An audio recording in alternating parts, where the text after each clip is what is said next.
বাংলাদেশ গতকালকে ইন্ডিয়ার সাথে এক কথায় যদি বলি তাহলে অসহায় আত্মসমর্পণ করছে এবং ঠান্ডা মাথায় কিভাবে আসলে ম্যাচ বের করতে হয়, গেম অ্যাওয়ারনেসটা আসলে কি, সেটা শুভমান গিলের কাছ থেকে বাংলাদেশের প্রত্যেকটা প্লেয়ারের শেখা উচিত।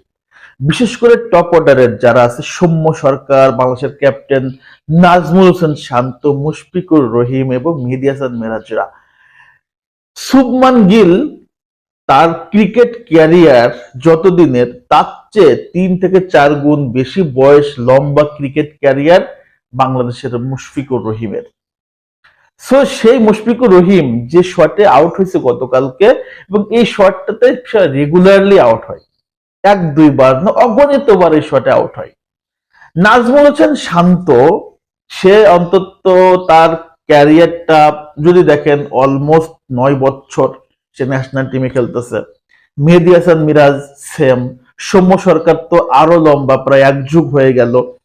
সো এই প্লেয়ার গুলা, সৌম্য সরকার থেকে শুরু করে মুশফিকুর রহিম পর্যন্ত, এই প্লেয়ার গুলা এত লং টাইম খেলার পরও গেম অ্যাওয়ারনেস বৃদ্ধি হলো না, কিভাবে আসলে টেম্পারমেন্ট বজায় রাখতে এবং ফিল্ড, মাঠ, পিচ, উইকেট দেখে খেলতে হয় সেটা এখনো শেখে নাই। দেখেন গতকালকে শুভমান গিল এক পাশে খুব চমৎকার ঠান্ডা মাথায় ব্রেনটাকে কুল করে কিভাবে ডোমিনেট করতে হয় সেটা কিন্তু একটা প্রমাণ করে ফেলছে। শুভমান গিলরা পারে, কেন বাংলাদেশরা আসলে পারে না? কেন পারে না ভাই? তানজিদ তামিম যেবার বাংলাদেশ অনূর্ধ্ব 19 বিশ্বকাপ নিয়েছে 2020 সালে, সেই টুর্নামেন্ট ভারত খেলাইছিল এবং ভারত দলে ছিল হচ্ছে জয়সওয়াল। সেই জয়সওয়াল এখন বিশ্ব ক্রিকেট শাসন করতেছে।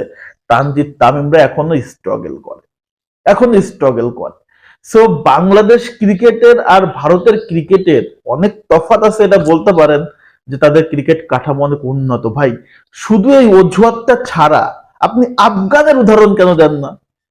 যে আফগানের তো কিছুই নাই, তাই তারা এত উন্নত কিভাবে হচ্ছে?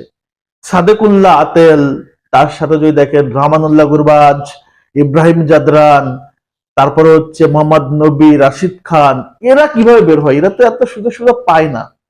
তো ভারত পায়, আপনি ভারতকে উদাহরণ দিচ্ছেন, যারা পায় না তাদের উদাহরণ দেন। সো আমি মনে করি বাংলাদেশ ক্রিকেটটার আসলে, আমি বলছিলাম না ফার্স্ট ভিডিওতে, যে বাংলাদেশ ক্রিকেট লজ্জা শরম সবই ডুবাবে আইসিসি চ্যাম্পিয়ন্স ট্রফিতে। কি দরকার বড় গলায় কথা বলা যে আমরা চ্যাম্পিয়ন্স হতে যাচ্ছি?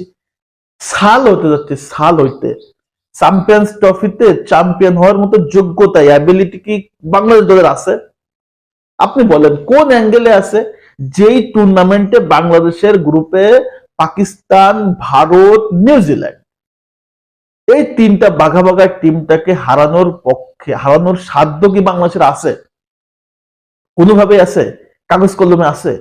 সো যেহেতু নাই, সেহেতু নাজমুল হোসেন শান্তর বক্তব্য যদি এমন থাকে, হ্যাঁ সে বক্তব্য দিছে ক্যাপ্টেন হিসেবে ভালো, তো ক্যাপ্টেন হিসেবে পারফরমেন্সটা তো সামনে থেকে নেতৃত্ব দেওয়ার দরকার ছিল।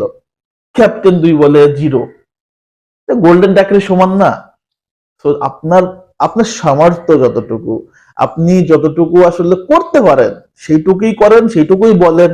বাট আপনার বক্তব্য লম্বা, বক্তব্য সময় কম নাই, কিন্তু পারফরমেন্স মাঠে কিন্তু কম। বিষয়টা আসলে কোনোভাবেই মেনে নেওয়া যায় না। আর এটা বাংলাদেশের কালচার হয়ে গেছে ভাই, যে কোনো টুর্নামেন্টে গেলে লম্বা বক্তব্য ক্যাপ্টেনের, ক্যাপ্টেন লম্বা বক্তব্য দেয়, কিন্তু পারফরমেন্স মাঠে কি? 35 রানে 5 উইকেট, যে পিচে খেলা হয়েছে সেখানে জাকের আলী অনেক এবং তহিদ হৃদয়রা যেখানে 160 রানের উপরে 54 রানের পার্টনারশিপ করতে পারে ষষ্ঠ উইকেটে, তাহলে এই উইকেটটা এতটাও খারাপ না।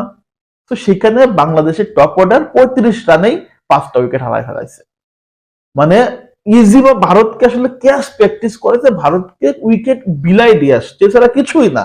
ভারত ম্যানুফ্যাকচার কিছুই করে নাই, ভারতকে এক্সট্রাঅর্ডিনারি কিছুই করতে হয় নাই, বাংলাদেশের প্লেয়াররাই ভারতকে সুযোগ করে দিয়ে আসছে।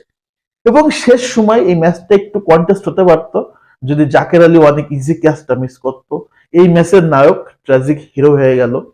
এই লুকমা ক্যাচ, এত সহজ এত ইজি ক্যাচ, আদৌ কি কেউ আসলে মিস করে? কোনোভাবে মিস করা কি উচিত? তো হতাশা আসলে বাংলাদেশ ক্রিকেট আমাদের দিয়ে যাচ্ছে এবং দিয়ে যাবে।